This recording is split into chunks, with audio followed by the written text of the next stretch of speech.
নমস্কার। আগামী 10ই মে শুক্রবার অক্ষয় তৃতীয়া। ওই দিন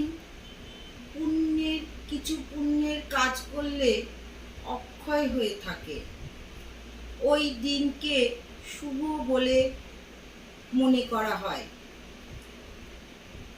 ওই দিন পূর্বপুরুষের আশীর্বাদ পেতে হলে ব্রাহ্মণকে ছাতু, জুতো, ছাতা, ফল, মিষ্টি, জল দান করুন। আপনি পুণ্য লাভ পাবেন। সেদিন আপনি এই কাজটি করুন, খুবই আশীর্বাদ আপনি পাবেন। আজ এইটুকুই। নমস্কার। ভালো থাকবেন, সুস্থ থাকবেন।